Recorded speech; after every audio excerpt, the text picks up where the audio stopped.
This is Ready, Set Reiki, a podcast about Reiki, the universal energy life force, from the curious beginner to the seasoned master teacher, welcoming all systems, all lineages, and all levels. Reiki is a journey and not a destination. And on this Ready, Set Reiki journey, I refer to myself as a guide rather than host, as I too am traveling, supporting others, and learning on this Reiki journey as well. And with that said, I am your guide, Tracy C. Wright. And today, joining me on this energetic journey is Xandra Hawe. Now, she is a licensed professional counselor, spiritual life coach, and a root energy medicine teacher. Her private practice focuses on HSP, acceptable people, empaths, starseeds, struggling to manage their sensitivity. She works with old souls, both teens and adults, who are choosing to become empaths and reclaim soul's existence. Xandra, welcome to Ready, Set Reiki. Thank you so much, Tracy. I'm so excited to be here to kind of weave with you today and share different pieces. Wonderful. We've had an amazing little time getting together here, connecting. So let's begin our journey together. So tell us a little.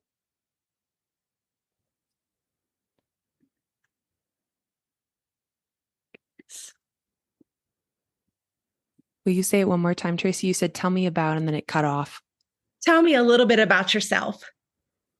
Awesome. Thank you. Thank you. A little bit about me. It's always the hardest question, isn't it? It's always hard. And I think about me as a human, I think on a human level, I wake up every single day trying to kind of practice coming home to the self. Like, how do we, not only me, but how do I continue coming home to myself? How do I hold that love and kindness and frequency, almost like a lighthouse, and witness everyone else in that space? And so I try to do that on a human level. And then I try to take it into my work, into my practice as a therapist, as a coach, sometimes working with folks all over the world, sometimes really sweetly in my neck of the woods in Colorado as well. And so as a human, it feels like so much of my work and who I am are all tied together, my own like kind of personal human ambitions, and also as a practitioner. I think more about me just on the basic level. I'm a human that lives in Colorado. Right now I'm looking out this really sweet window. I'm sort of in the grassland plains of Colorado, and the mountains are sort of in the background.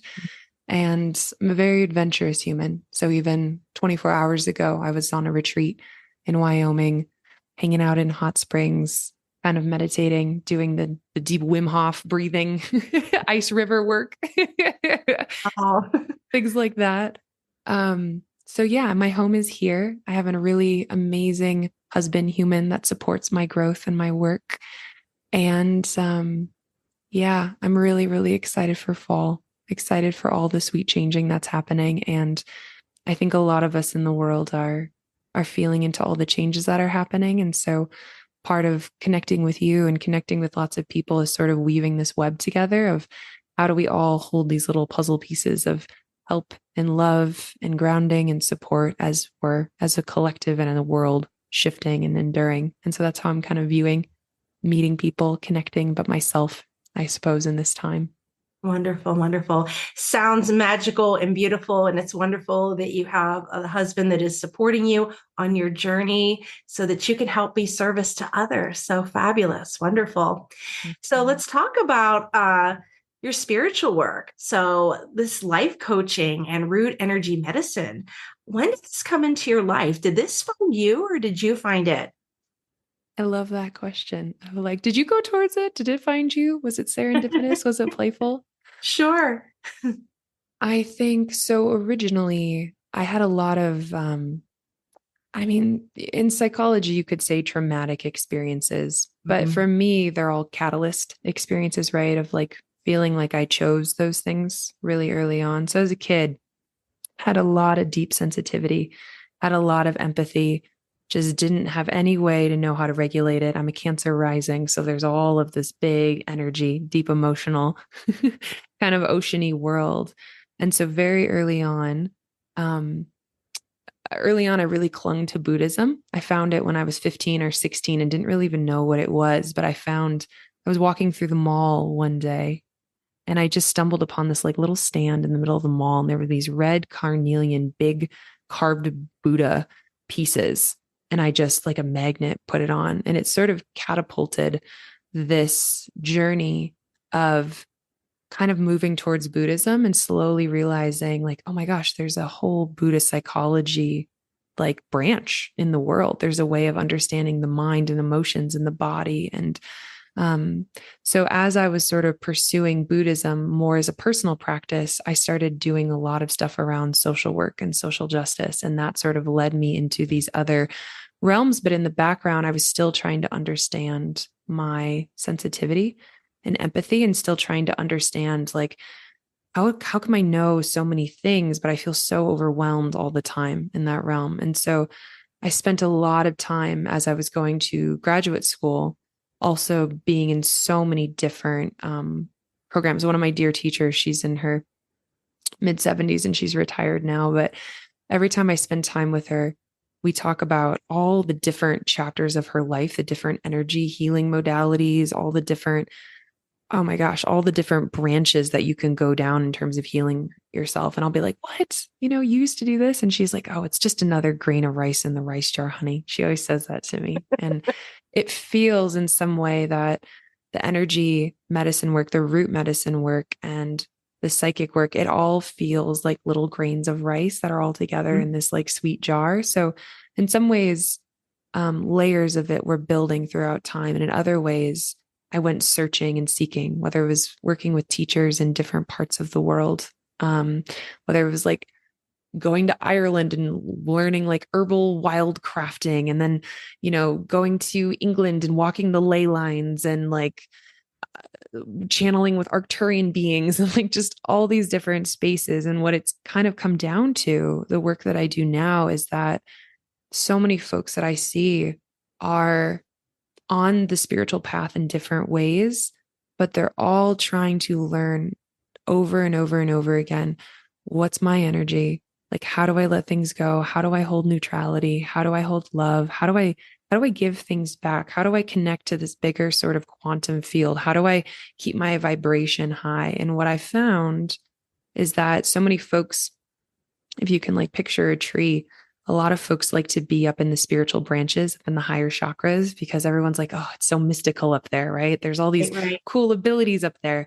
And what I find is a lot of my sensitive folks, they haven't actually learned how to run energy and have trust lower chakra systems. And so root medicine is a lot of like, yes, we totally want to be in the branches, but sometimes we have to start deeply in terms of just first chakra of like, have you ever felt completely safe in your body on this planet? Are you still learning that? And if people say, oh yeah, I don't know if I've ever fully felt safe, I'm like, okay, we might not want to go up into the ninth channeling light language chakra until, we get like, can you trust yourself? Do you feel safe? And so it's a lot about taking these higher frequencies and kind of bringing them down into the lower chakra system so that we can really get some big roots going, so that if people go up in the branches, it's not like a tree where there's too much weight up top. Because as a therapist, I see people do that and then they go into psychosis, or then they start channeling these big frequencies, but then they don't know how to bring them down into the body, right? Or like trust the information. So then people start second guessing themselves, they start looping. And that's a sign from me about a deeper trust that needs to be in the body. So that tends to be what the root medicine spiritual coaching goes in a million different directions, depending on what people want to learn. And then as a therapist, it's a lot of like spiritual emergency, spiritual awakening. How do I work with my sensitivity? How do I hold my vibration around a system that doesn't mirror my frequency back to me? Right. And is that my fault? Or how do I find different people? So lots of different things that I do. I think, right? When you have a lot of different hats and you work, you're like, absolutely. This is why it was important to have you on the podcast, because even though it's Reiki, the system of Reiki is universal energy, and many that come to this are empaths, are those star seeds, those that are they've been through the struggle, so they want to be of service to others. And as they go through this process, they get their placements and their attunements. They're not really knowing how to regulate the energy and work with it and cultivate that relationship and get grounded. And they have these experiences and then connections with other people. And then, you're like a sponge, collecting things. I mean, I've had it myself where I'll do a session and my thing is I couldn't really feel it in my hands. That's always that misconception, is you have to feel the Reiki in the hands. I felt it everywhere. If I had a client that had grief and my body signals it a different way, my eyes would start to tear up. I would know that that was grief in that person, and I would have to pause and say, okay, I'm a channel of light and not allow myself. And it was a practice. And so what you offer is very good tools for those who are the empath starseeds. They're struggling to manage their sensitivity. I've worked with these hyper or highly sensitive people that they don't know what to do with it. They take it on and then they're like, then they think it's them, and it's really not. It's that other person. And I say it's like, pulling something out of the dryer and you have that static cling. You got to look at yourself, do these things that you need to do for you. And everybody's different. So it's wonderful to offer different options, different tools to find your just right? It may not resonate. Maybe there's something else, and then you can work with that and then add another tool to help you through that. So you are working with this beautiful energy, root energy. Why focus on the highly sensitive people, empaths, starseeds, those who struggle with sensitivity? What was your calling to work specifically with these individuals who are out providing service, but yet are navigating their own challenges? Well, I think most of us, right, in the energy healing world, where everyone's like, so who's the wounded healer in the room? And like everyone's hand goes up, right? Of like, Yeah. most of us, most of my spiritual folks in all different places, once you hear their stories, there's some sort of health issue, right? Or there's some sort of sometimes death that happens, Yes. or sometimes lots of trauma in a family system. Usually there's some sort of, perhaps we could call it negative reinforcement, right? That like pushes us to evolve in a way. And most of us, I honestly believe that everyone is sensitive, but there are people that come in with these like little, like more sensitive filaments in their nervous system that can track a little bit more. I also highly, highly believe from the Buddhist perspective that we all come in with so many different past lives. And so sometimes it feels like if folks have worked on that attunement, right? And that, what would I say? Like that level of awareness, like on a soul level, but on a body level, you're going to come in and be able to sense or feel more in it. And so again, the wounded healer aspect for me rings true. Really struggled with all of this as a being, for sure, as a baby being. I remember I have memories of like second or third grade, just like taking a test and like doing pretty well on the test and like looking over, and I could just sense someone being upset, right? Or frustrated in some way. And instead of, I could, they're cognitively, I could be like, oh, maybe clearly they didn't do well on the test. Their energy was so strong that I would look over and I would apologize to people. I'd be like, I'm so sorry. Did I do something wrong? Because it just felt like this wave crashing over, and it was so difficult. My mom used to joke that like sorry was my middle name, because like I would just apologize all the time, because I was like, I must be doing this. I must be causing people's emotional things. And so what I often teach a lot, right, to all the star seeds, the empath, the sensitive humans that are like owning that. I think a lot of folks are sensitive, but there's a lot of unconscious strategies to shut that down. Sometimes it's a wisdom, depending on the family system we grow up in. We have to like show up as like present as okay and not sensitive to certain things in order to survive to a certain level. But most of the folks that are sensitive and empathic, if you ask them, do you trust that everything has what they need? A lot of times that's what's missing, that cause people to not be able, if we take your metaphor, right, of the clothes out of the dryer, of like feeling kind of like the victim of like, oh, this energy sticks to me.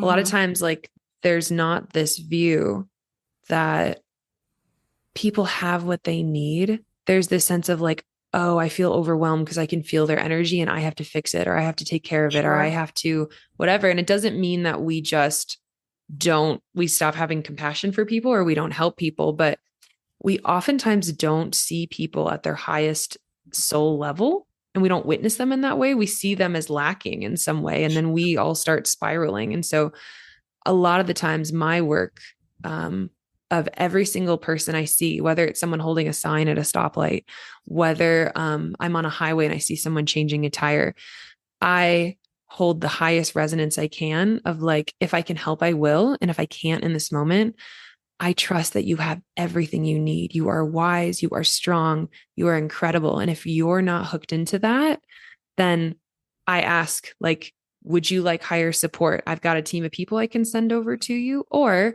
I'll kind of like wave or do a soul hello at their team and be like, hey, looks like this person is there anything like we can do, sort of in the ethers? And I let it go. I sort of like put the guides, put the angels like on that. But overall, they have everything they need. It's whether or not they're plugged into that resiliency a lot of the time. And so the work of helping folks comes again from the wounded healer. Right, right. But it's also from this sense that, at least in the culture I'm in, we're not witnessing every single person as whole. And a lot of my sensitive, empathic people hold some core belief system around that. And I feel very motivated to help people shift their perspectives of either seeing people as lacking or fearing other people or being in competition with other people. Like, truly, for our world to evolve, that has to really be surrendered. Yeah. It feels like. So that's part of the mission, is helping all those beings, but really transitioning out that deep value. Sure. Yeah, that culturally created self that's put on us. You think when the moment you're born, you're given the name, right? You're given parents, sex, they put either a blue or pink hat on you and send you off. And then you just are filled with these different experiences that shape you. And then one day it's like, my goodness, you either have a choice where you decide this is enough, or you have that catalyst for change where, nope, universe is shaking you up to get you in that right direction. So yeah, it's interesting when you have the collection of students and individuals together, you're right, with that wounded healer, trying to figure things out. And it's amazing that when they're trying to figure it out, these wounded healers still want to be of service. I'm trying to piece myself together, but at the same time, want to make sure everyone else is okay. 100%. So as you're out, as you're navigating, as you are a licensed professional counselor, spiritual life coach, what is a common misconception about spiritual coaching and energy work? Oofta. I think it's a fascinating question, because being near Boulder, Colorado, right? It's quite a cauldron. Yeah. But there's a lot of energy there, and there's a lot of arguing right now about what like right spirituality is, like right action around it in certain ways. And so I feel like I see a lot of people fighting over right and wrong around like what around spirituality right now. And I feel like it's just a mirror to the collective of people really wanting, like the ego in particular, wanting like safe perfection. I think spirituality wise, the biggest thing that I see, and I think it's in some ways it feels like the first layer, is that a lot of times when folks are stepping on the, like, if they define themselves like by a moment of like, oh, and this is when my spiritual awakening happened, or this is when my spiritual emergency, where something emerges based off of trauma in some ways, is happening. People will oftentimes, like, as clients will come to me and be like, I've been on my spiritual journey for 3 years. And there'll be this idea that maybe like we're force fed this idea around like, it's this many years and then you're enlightened, right? Or there's this like, this certain amount of like, I've seen it actually sometimes in Reiki. Like if I have Reiki students, they're like, yeah, when I started off, I was just like, okay, I have to take this many levels and then I'm a Reiki master and then everything's perfect, right? Because I'm a master. Right. I've mastered it. And for people that have been in a long time, they're like, oh, that's just the beginning. Like, right. like we haven't even gotten on the second floor yet, like typically. Oh, yeah. Right. So there's this idea. And I think the ego needs that in some way, this idea of completion, because if you were to tell someone a spiritual journey is just practicing living your life in a spiral and like coming back around to the same things over and over with more Right. wisdom and love and awareness, but you have a higher perception as you're going through. People would be like, this is going to last forever. What do you mean? Like, we like that start and end piece. And so there's something so beautiful about taking the pressure off of like completion or competition, or I need to attain this in order to do this. Cause that mindset is usually out of suffering, right? I'm suffering and I want to get out of this suffering. And so if I pay this much or I do this much, then I'm going to reach this level and that will no longer be there. And sometimes it happens for people, right? Where like they reach a certain level and a chronic health thing goes away, or an emotional thing goes away, or a relationship, right? Like we can reach those levels where things dissipate.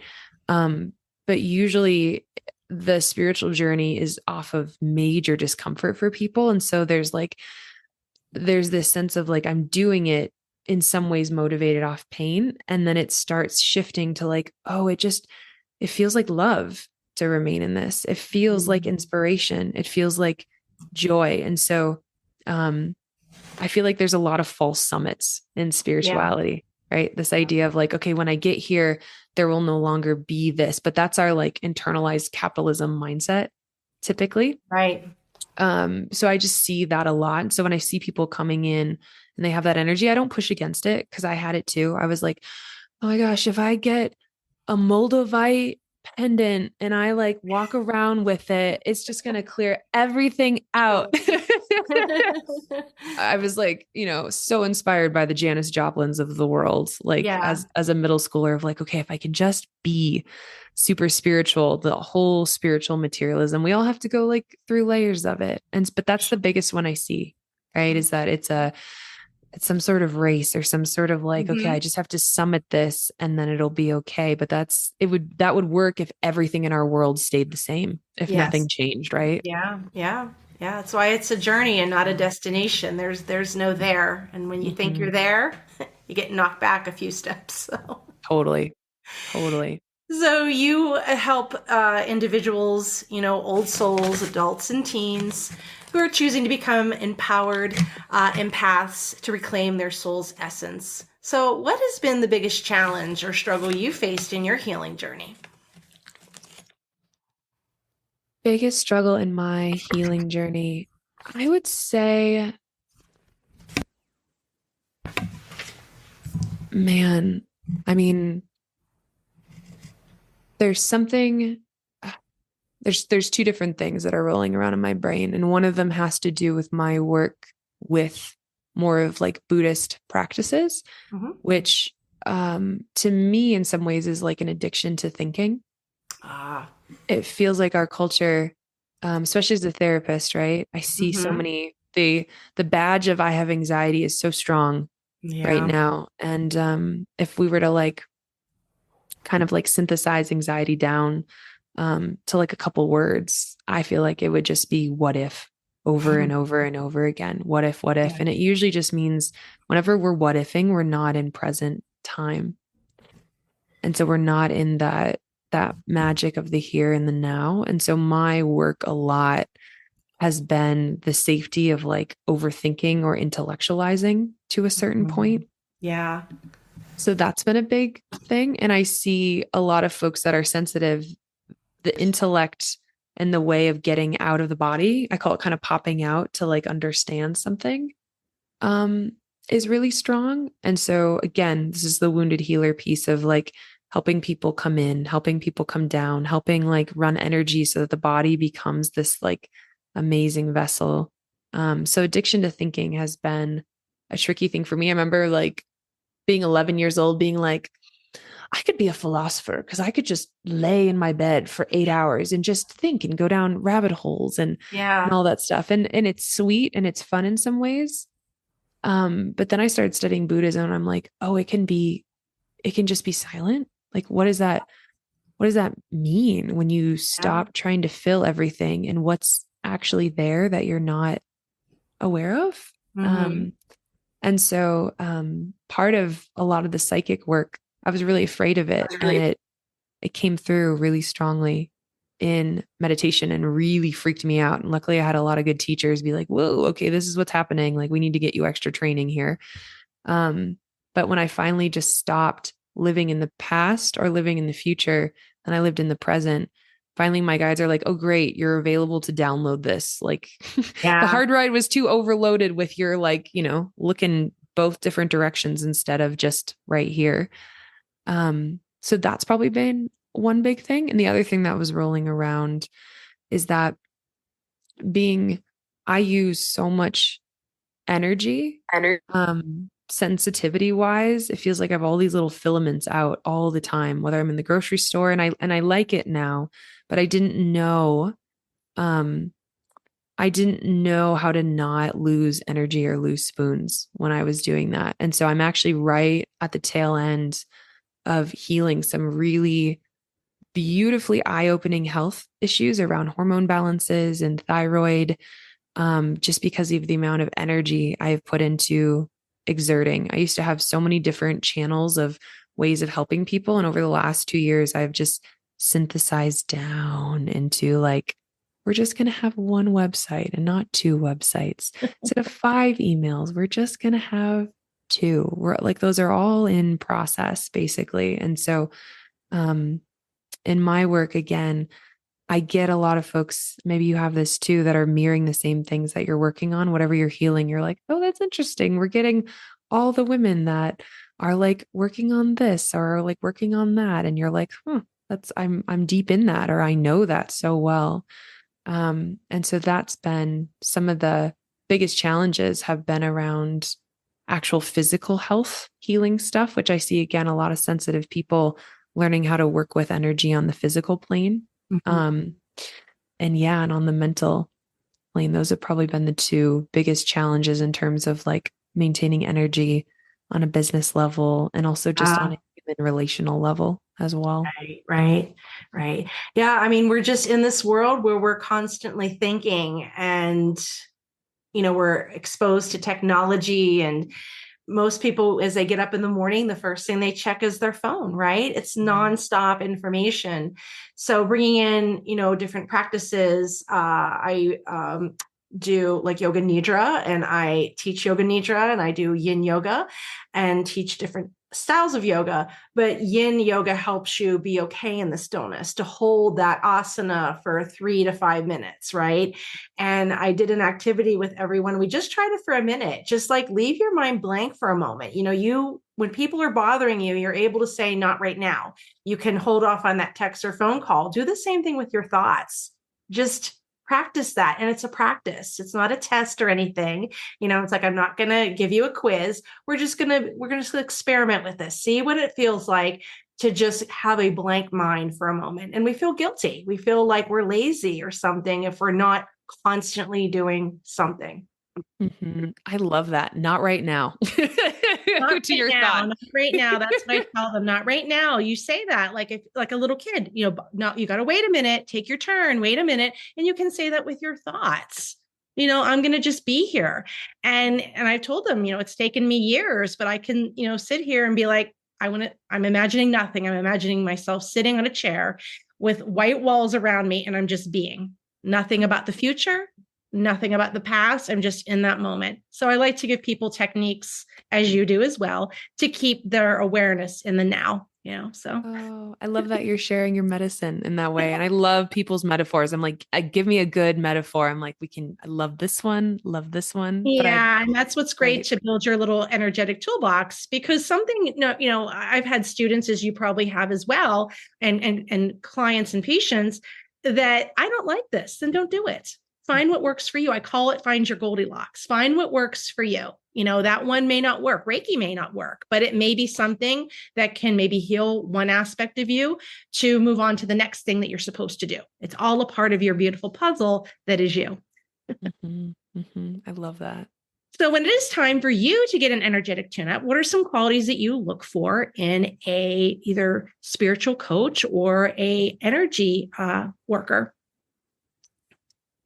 Yeah, I've dabbled in so many different, whether it's Reiki healings, whether it's like somatic, I mean, quantum field. I feel like like there's a lot of different like words I could rattle off, Sure. like soul retrieval, and there's lots of things I've been trained in. So a lot of times right now, the modality that I have kind of aligned myself to is called Marconics. Oh, okay. And Marconics, it has a whole belief system that kind of comes with it. And I tend to consider lots of ideas without confirming any of them. I tend to be someone who can hold all the different puzzle pieces. But Marconics is considered a fifth dimensional and higher energy healing modality that goes up to source. And it's challenging me a lot right now because I have a lot of different guides and practices. And it's a lot about completely going up and in and staying plugged in a different way that I'm not used to. Actually, it feels a lot different. It has a whole different system of like axial tonal things that go through the body. Yeah. I still have to take the training on it because I feel like I have to, it's complex. But when I was looking for energy healing stuff, oh man, am I going to say this out loud? I'm going to say this out loud. So I've been, I tend to be like the test monkey a lot. Like I read books, but in general, like I kind of just have to go off of my own experience. Sure. And I've been having this moment. I did a psychic reading, what was that, a year ago? And someone was looking at a past life and we were looking at their past life. And I was like, wow, this past life is happening right now. And I was like, that's crazy. I was like, it never occurred to me that you could have a past life, but it's happening at the same time right now. And I was like, Mhm. it brought in this idea of sort of parallel lives. And Yeah. basically, I have the experience now of opening and exploring where I actually can sense into my soul living lots of different lives all at one time. And it was fascinating. I was having all those downloads, and then the silly movie Everything Everywhere All at Once came out. And I was like, okay, it's definitely not like that, but it Right. opened up this sort of portal place. And so I'm in a place sometimes where I wake up and I might be driving to work and I'm actually okay, but I can feel an energy in me that's sad or hurting. And I'm like, oh, I wonder if I'm living a life elsewhere. I wonder if that Mhm. aspect of me is okay. So I'm actually Yeah. working kind of like on a spiritual team of different aspects of me Sure. that are living lots of different realities at Yeah. once, which feels way too quantum and over people are like, I'm just trying to get this life, Xandra. Like, please don't freak me out. I'm like, not trying to freak you out. Please don't take this Right. on. I understand what you see. I understand because I have Okay. dreams and things come in dreams like they're Ah, movies. And okay. so it's past lives as well. So I know where you're going with this. Yeah. Okay. Okay. So Yeah. when I'm looking for energy healing modalities, I was like, Mhm. okay, I got to find a wooey enough teacher Yeah. who can hold, like, can we work on healing the body and right now, but can we also work on healing all of the selves and on a Yes. quantum Yeah. kind of unified field level? And can we go? And I've had lots of teachers where we can heal past lives or we can, look forward because some past lives are in the future and stuff. So it's like, I can, I've had all of that, but I kind of needed something really big. So my teacher, that I work with now in the Marconics realm, it's a very heavy, duty energy healing modality. So that's what I've kind of committed to. And, it's been brutal. It's been like I had it and my whole first chakra went through this crazy experience. But, yeah, I look for people that can hold kind of a quantum level view, and not Sure. everyone's looking for that. Right. But how I beautiful suppose. you've moved forward because what a shifting that's going to do, right? I mean, it's profound. You were in this time where you're the cycle breaker for all the others. That's Isn't that fair. interesting? Yeah, How about that? 100%. Mm-hmm. 100%. I So mean, you're in the middle and it's like it'll be like a domino effect for mm-hmm, future, what's happening now. Yeah. How mm-hmm, interesting. Yeah. exactly. Very good. So wonderful that you're continuing to work, and that's the important thing. Those of us that are those empaths, anyone really, to continue to do the work on yourself. You think you got a magic wand because you study, quantum healing or light language or Reiki, and then that's it. But you still need to put the work into it. And as Mm-hmm. you change and evolve and grow and have these experiences. So, as you are out here as a spiritual life coach, what advice would you give someone who's just entering spiritual work? Oh, keep going. Oh, We're on the journey and we're telling you it's okay. Keep going. oh, yeah, yeah. I mean, it feels like if people are choosing spiritual work in this life, it's probably not new, right? Yeah, In a way, it's probably like a coming home or reclaiming. That's where that yeah, like, oh, this feels like home or this feels better. So in my mind, when it feels like people are opening, it's like a coming home to like what's already there in a way. But I remember like how exciting that point is where if you have a certain experience that opens you, sometimes they're easy, sometimes they're hard, or if there's been this like rule of threes where something just rattles around over and over and you finally say yes, yes to it and explore it. It's such an exciting time. It's such a fun time. It's such a playful time. And it feels kind of like when you're an adult and you're like looking back at like childhood and you're like, man, I wish I wasn't stressed. Or like, man, I wish I would have just like given myself over to it. hmm Sometimes like when I feel like people are starting or they're more in that play stage a little bit of like, ooh, what's this over here? Or like, what is the light language? Or like, ooh, who are the Pleiadians? Or like, huh, what is your second chakra? Like, oh, okay. Like, did my mom struggle with that? Like all yeah, the yeah, questions of like all these different archetypes or models or ways of seeing yourself, like, oh, I'm an Enneagram this, and oh my moon sign is this, right? All the things that come through are like, oh, I'm starting to get feathers, I'm starting to get angelic work, I'm having these dreams, like all of the beauty that starts to flood in. I think sometimes I see people, the ego likes to own it around like, yeah, okay, well, now I have to be really good with it, you know, or like now I need to be perfect with it, or I need to get through it. And I felt like I played spiritual, competitive, like training work. Like oh I, yeah, if someone was like, put on your resume how many things you've been trained in, I'm like, oh my God, that's embarrassing because I had to start being like, you don't need to get trained in everything. You don't need to say yes to everything. You don't. And like, I'm glad that I did it, but I did it from the mindset of like, kind of the spiritual materialistic of like, I need to know all these things in order to be enough, in order to yeah, be a good teacher, right? yeah, To be someone that feels worthy of being able to help people. And now sure, I'm like, man, I wish I would have taken my time. I mean, I wish I would have gone slower because as I mentioned, by going too fast and running too much energy, I've spent years now depleting myself yeah, energetically in the body as I've been trying to gain a robust connection to spirit. So I neglected body, thinking that I could rise above it, and it's been very clear, like we are in this together.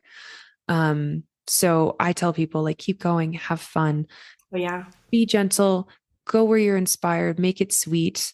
But a lot of my helper healers, they want to like have a career or like a job in it. So there's this yeah. internal money push of like, It's full time. Yeah, yeah, exactly. So it's a hard line sometimes. It's different yeah. when you're It is. dabbling, but it feels It like when is. people go through their awakening healing, they get so inspired to guide people. And I'm like, that's awesome. Do it. Like we need you. Yeah, yeah. Like We please, do. please, please. Um, but doing it from a place of like worthiness and enough, and like I trust myself and I can go slow and like um I can have my own journey. It's really easy to say, but when you're in that fear place, right, Yeah. it can get difficult. So I Oh always yeah. tell people keep going, but don't push too hard from Oh someone yeah. who pushed a little too hard and then now has to backtrack a little bit on being able to offer things sometimes Yeah. because bodies needed to come first. Sure. And I always framed it like, I went and studied education and I went and spent 4 years in college. So Mhm. I wanted to take several years to study things. And this goes even from the Reiki to the yoga as well. And it finally got to a point, that scene in Forrest Gump where he's running and then he stops and he's done. I reached that point where like, was it necessary to be studying and memorizing all these things and doing all this? And it finally was, this is just going to be my season of doing. Mm. And I just put aside, like, I'm like, for 1 year, I'm not going to do any more trainings. I just need to be. And as I went through this experience, my teachers had told me as well, sometimes it's just better just to do instead of studying. And it really does. I mean, I was able to retain the memory by physically doing things, by teaching the sequences, by working with the others. So don't always feel you have to be consumed by the information, I mean, the books and studying and knocking yourself out and retaking trainings. And I tell people, like, listen, when we do this placement and attunement, it's in you forever, even if you don't use it for 10 years. Don't feel that someone has to say to you, nope, you have to redo this level over again. If you don't feel that calling, if you do, that's one thing, but you don't have to keep taking trainings. You have it within you, to do this. So you don't necessarily have to do all these types of trainings, again, unless you want to. But sometimes just being there and doing it and being a practice with it and learning your craft that way. So love that. 100%. Yeah. So what books do you recommend? Oof. That is like, we have so many. My brain is like going through my shelf. I think, I guess it depends, right, on like where people are on their evolution or on their path. But I tend to root really, really strongly and lovingly into Buddhist practice. A lot, it's my big root foundation. And so, especially right now, especially with what's going on, there's a book called Radical Acceptance by Tara Brach. Yes. That's pretty popular. And it's such huge medicine about, it's so big for people working with anxiety. It's so big with people working with self-doubt or lack of self-trust, or just helping the mind come into the present, right? As I mentioned, it's pretty big for me. And so when you can really radically accept on a frequency level, what if I just radically accept that that's happening and I stop fighting it or I stop pushing it and I can surrender to it, all of a sudden we can just completely shift our frequency. It's fascinating. So I love her book, Radical Acceptance. I come back to it over and over again. And there is one of my teachers, he recently passed within the last year, but just incredible being. I met my husband actually at a workshop convention where he was there. So it's a little bit of like, he's one of my favorites because he helped me meet one of the best people ever. But it's called You Are the Answer by Michael Tamura. And Michael Tamura was one of the kind of like original students from the from the Berkeley Psychic Institute in the 70s.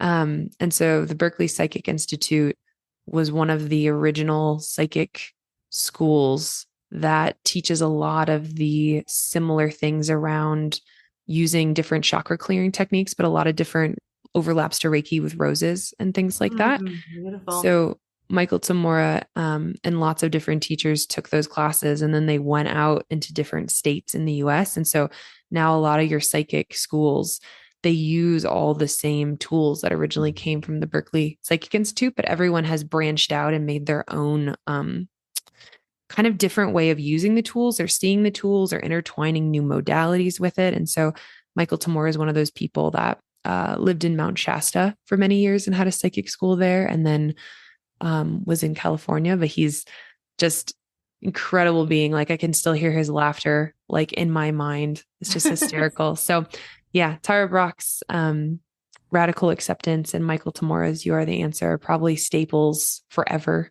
for me, I would say. Beautiful. Yeah. Thank you for sharing that. There you go. So what other services do you offer, and where can we find you? Are you online, or where can we find you in person? Absolutely.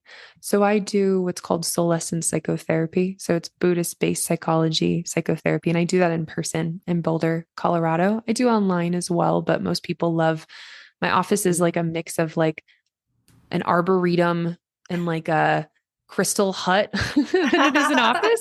I think as a therapist, people picture like, like very like plain, more like neutral, and they walk in and they're like, whoa, this person's personality is coming in real hot. Love it. So I do a lot of that work in Boulder. And then spiritual coaching, I weave in. Some folks come in person, but I work with folks all over the world doing different things like that. So they're interwoven in the Zoom. And I used to do a lot of the spiritual coaching interweaves energy healing because it's more teaching people how to do it on their own versus me offering to do energy healing. So it's more teaching people how to do it. Mm-hmm.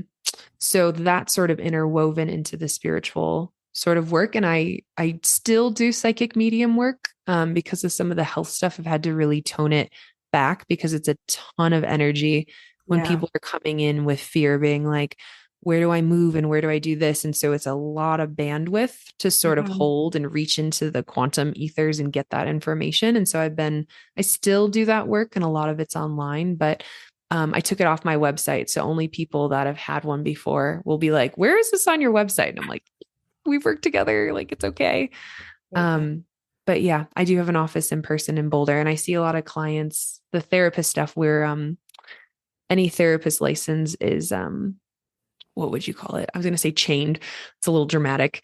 We are chained to the state that we're licensed in. Sure. So that's, I see a lot of folks in Colorado, but the spiritual coaching is, yeah, it's all over. I had someone recently in Thailand reach out and we could not find a way time zone wise. So I don't go too hardcore in terms of Sure. world, but Europe's pretty easy to deal with too. Okay. Good. Yeah, And yeah. what's the name of your website? Yeah, my one website. I used to have two. Now I have one. It's okay. I have two websites. Oh, girl, how do you? I couldn't manage it. It's Yeah, two websites, one for the podcast and one for the Feather Sister. So yeah. good for you. Maybe Yeah. I'll have the energy someday. But I collapsed all of it down to Yeah, very soulessencepsychotherapy.com. good. Yeah. Mm-hmm. Yeah. Yeah. That's another wise piece of advice for those, entering the field here is, make sure to pick a name that matches, so whether your Mm-hmm. business, if you're doing the podcast. 100%. Yeah, yeah. All right. Well, that ends our first section here of our questions here. And I'm going to continue with you on the journey to the social media questions that are sent in by listeners and by energy workers here. So here we go. So number one, how has your background as a licensed professional counselor helped you with your work with empaths? How has my background as a licensed therapist helped my work with empaths? Mm-hmm. I think having a license as a therapist, we just get so much training around trauma and we get so much training around, especially in Buddhist psychology in that particular niche realm. There's so much about the subtleties, like reading the subtle energies that are happening within you and around you. And so what they're essentially doing is teaching you deeper relational intuition. And so when you have an empath or someone sensitive coming in that's like exploring their own energies, to be and to tap in and go, I'm feeling this in the room right now. Are you feeling this? And they're like, yeah. And I'm like, what do you think that is? Or where do you think that's from? Or is the energy here, like in present time, or is it old? And so having that background of understanding, sometimes sensitivity comes from trauma. Sometimes like it can be a spiritual gift, but it can also come from having an unstable caregiver, Yeah. or having addiction issues. And so having that trauma aspect really helps inform helping someone who's highly sensitive understand like the gifts of sometimes trauma that's caused that sensitivity in the first place. So I feel really equipped to understand the spiritual, like beautiful side, but also the pain side of like, oh, you had to be really attuned to this parent because they were unstable. And how has that actually caused your nervous system to overregulate other people or actually work Yeah. too hard and burn out over time? Yeah. So Yeah. those things like that really help me see kind of a full scale picture of people. Yeah, a lot of things to come into play, like high functioning anxiety. And I don't know if you've noticed the latest thing on TikTok, where they're doing these little, people were making the clips and saying, no, you're not really a witch or intuitive, you're just autistic. I was like, what? I was like, wow, that's a pretty heavy statement that they've been saying. Like, if you think, you know things, you have that intuition, that's autism. I'm like, well, who are you to diagnose this, right? I mean, what a heavy thing to put on social media, right? Yeah. pop culture psychology, I have to like pull away because Yes. even on a daily basis, on a weekly and daily basis, people will be like, yeah, he's a narcissist. And I'm like, Yeah. I'll be like, okay, so like pop culture, pop psychology narcissist, or actually clinically. And Sure. 100% of the time people are like, well, and I'm like, you got to be careful. Like the way people throw around diagnostic terms now, I'm like, you can really, a narcissist is not just someone who unconsciously promotes themselves and is unaware of other people. Like Yeah. Yeah. So, there's a lot of things that come with that. So yeah.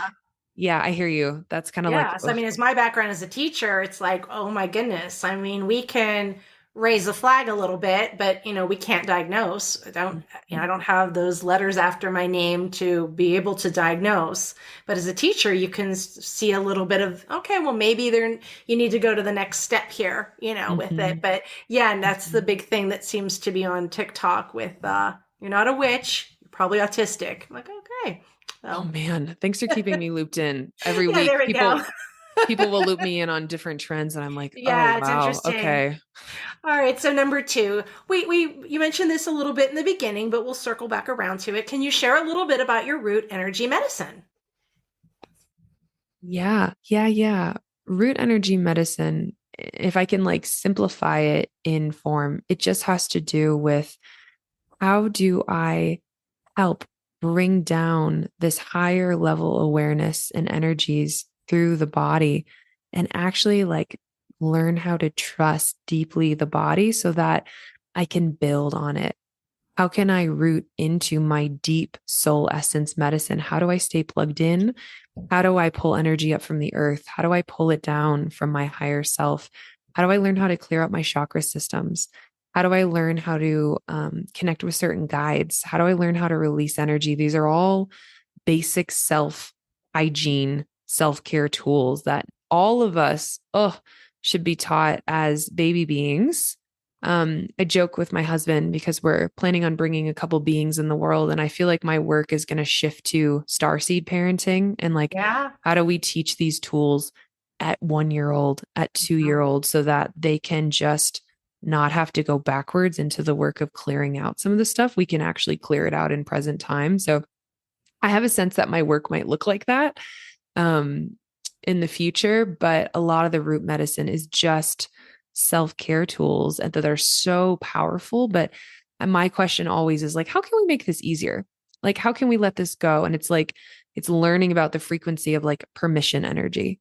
When I Mm, can't let something go, do I have permission? Have I radically accepted it or am I just in resistance to it? And so it's resisting me. So it's understanding um, how energy works and how we attract yeah. things to us on accident. So it's a lot of basic root. And then I have folks that go up, like have a heart medicine and then branch medicine where we're Yeah. taking galactic field trips and we're healing different life forms. But like everyone loves the like shiny stuff up there. And I'm like, yes, totally. Yes, we want to Yeah. do that. But like we got to get the basic stuff down. So if you learn how to channel from your higher guide, if you bring that information down into the body, but you haven't done the root medicine, you're going to question it. You're going to trust if you're going to ask yourself if you're crazy, or you making it up? And you don't want to be channeling information if you can't trust it as it comes down to begin with. So that's Right, why I right, call it root right. medicine. Yeah. Right, right.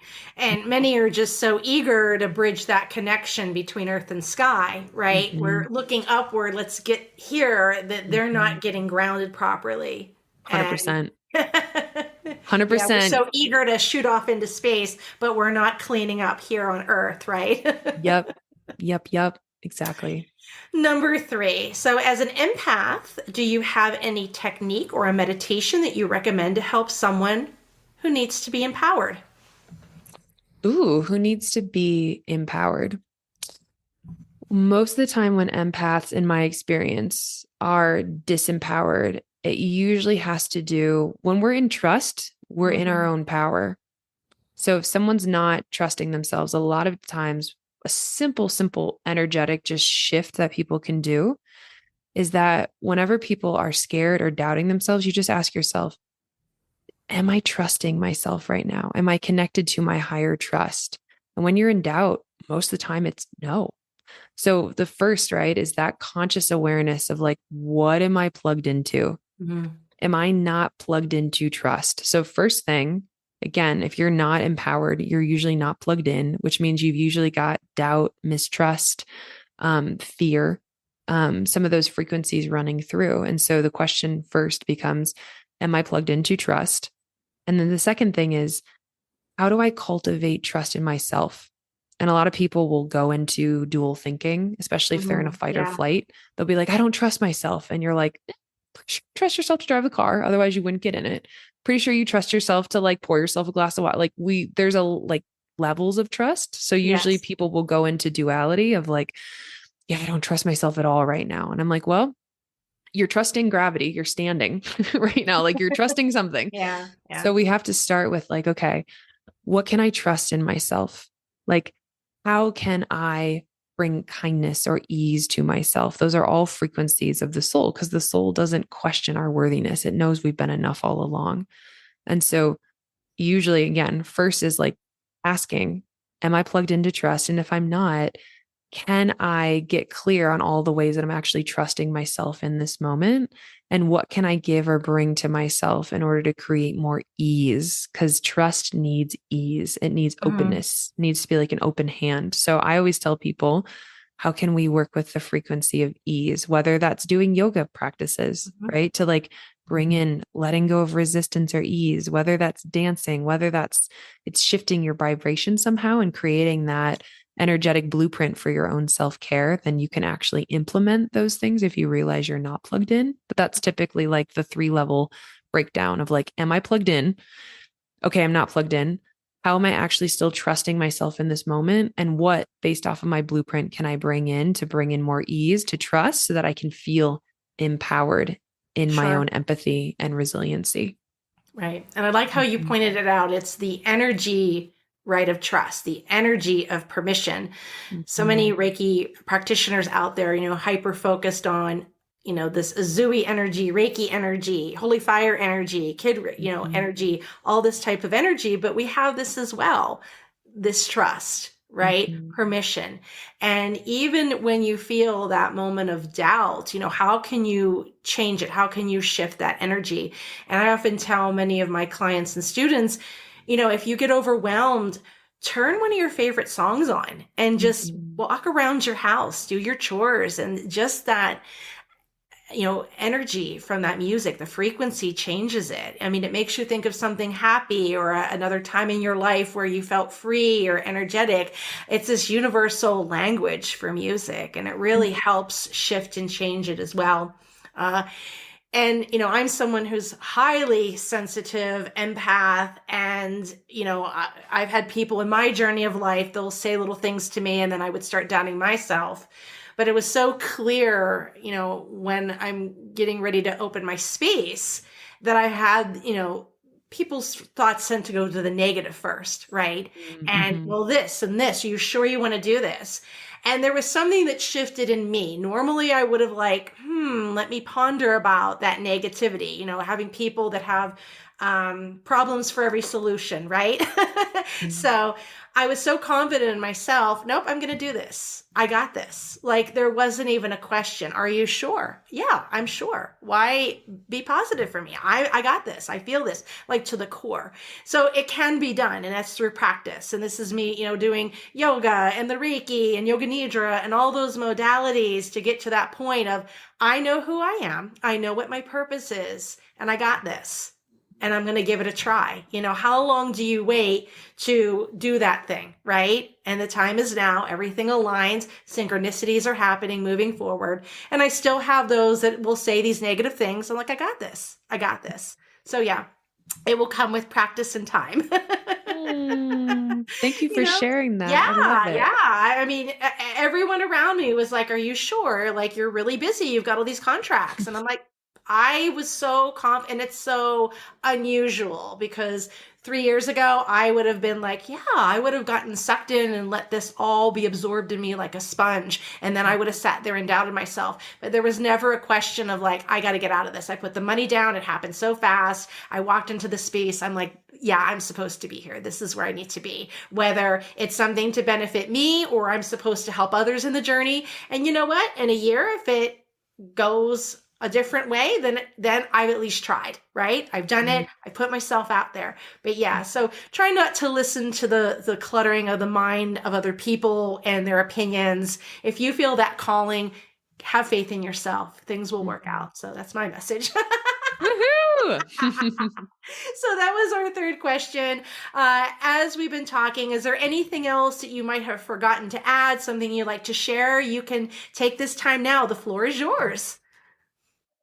I've just loved weaving with you. I love weaving with people and Yeah. ping-ponging because so many of our experiences, we share so many different aspects and we get to look at the puzzle in all different ways. And so I'm just grateful. I'm grateful Yeah. for you, and I'm Yeah. grateful for all the folks that have been on this podcast and are Yeah. listening to it. It's like, I don't know about you, but when I'm with people and I'm in resonance all over the world, there's this, like, I call it a soul hello. We give each other soul hellos of like, I see you, I witness you, we're in this together, we can do this. And so I guess the only thing I have to say is just sending that light out to anyone listening, whether it's now or whether it's in years. We're all in this together. All in this together. Yeah.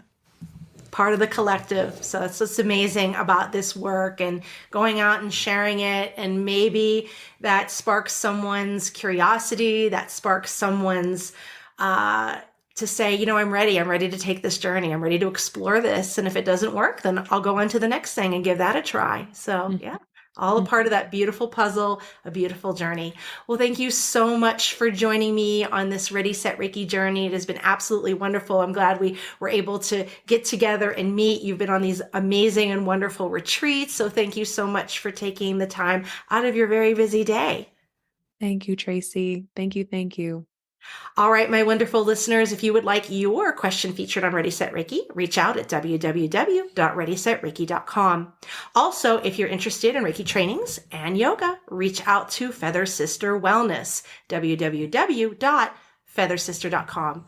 I'm Tracy Seawright, and this has been Ready, Set, Reiki.